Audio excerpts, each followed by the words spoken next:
Welcome to our London series, Chosen to Serve. The topic for today is winning the game.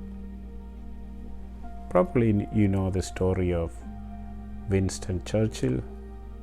He was a Prime Minister of England. He is famous for his speech. However, his most popular speech has only one line. He approached the podium and he spoke gently, but with firmness. Never, never, never give up.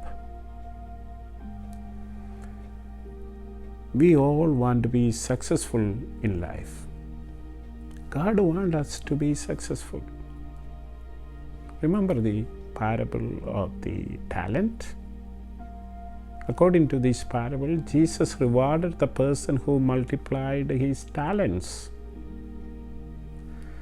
Now the question is, how do we measure success in our life?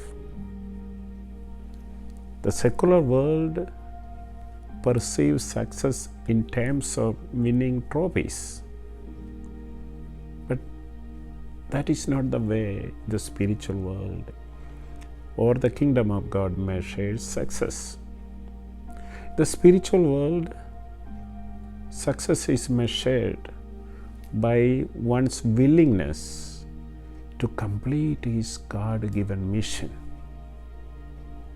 And Jesus is our model. On the cross, Jesus said, "It is finished." People left Calvary thinking that Jesus failed miserably. But Jesus was talking about his mission. He completed his mission even though the world saw it differently. So he said, "It is finished. My mission, I finished faithfully." I love this statement. Somebody said there is a greater greatness than the greatness of success. That is the greatness of completing one's mission faithfully. As I said before, we all want to be successful in our life. And God also wants us to be successful. Now the question is, how do I find success in my life? Actually, we need to do a lot of things. But I would like to mention 3 things briefly. To have success in our life, number 1, we need a goal. Again, Jesus is our model. Remember, when Jesus was found in the temple, after he was being lost for 3 days, Jesus said to his mother, "Why did you look for me? Don't you know that I must be in my Father's business?" Jesus' whole life was focused on that goal, fulfilling the mission that was given to him by his Father. Resolutely, he clings on that mission. So, he had a lot of temptations to take his eyes away from the God. There was temptations in his life to move away from the God-given mission. But Jesus stayed focused on his mission. Probably you know the story of Saint Thomas More. Another is inspiring example of how we need to fix our goal or our eyes on the goal.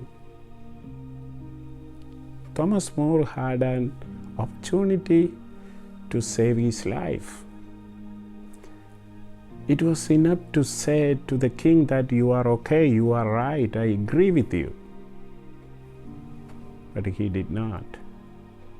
Instead, Thomas More said to the king,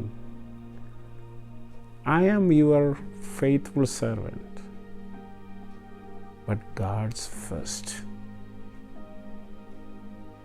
Nothing distracted him from his goal.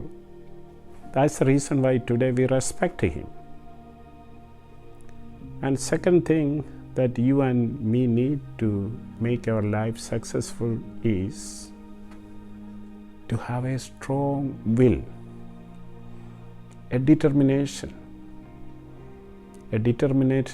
to stay focused, the will to work hard. And there is a funny, interesting story. A hungry fox was roaming around here and there searching for food.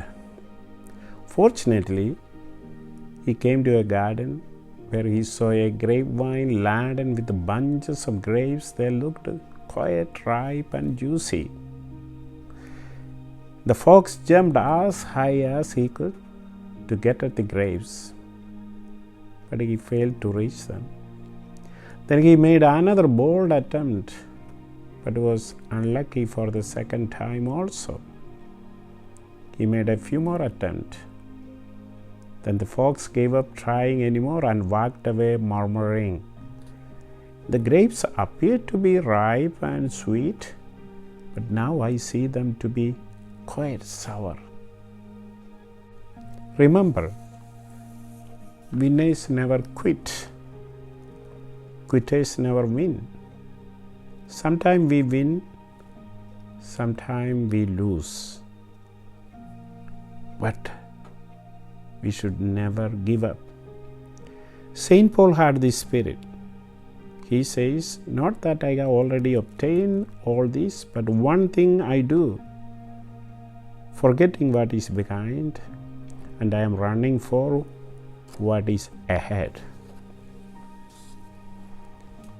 And my dear friends, and finally, the third thing that we need in our life to make our life really successful is trust in God.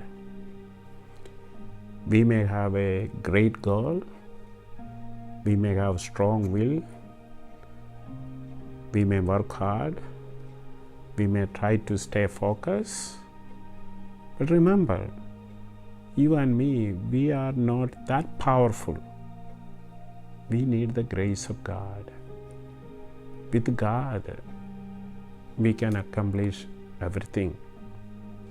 I want to conclude this reflection with another story. Probably you heard this story even from me, but I love this.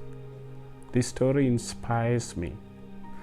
This is about a little boy, little Tony. He's only 7 years old, very smart boy. He wanted to reorganize or rearrange his study room. So he wanted to move his study table to the corner of the room. He pushed, but the table was not moving because the table was too heavy. He pushed and pushed, but the table was not moving. Like children do, he started crying. His father was looking from a distance. He said, "Tony, use your full strength, then push." Tony pushed again. Nothing happened. He started crying even louder. Then his father told him, "Tony, I don't think you have used all your power. Use all your strength. Don't you know that I am your strength? Did you ask my help?" Little Tony smiled.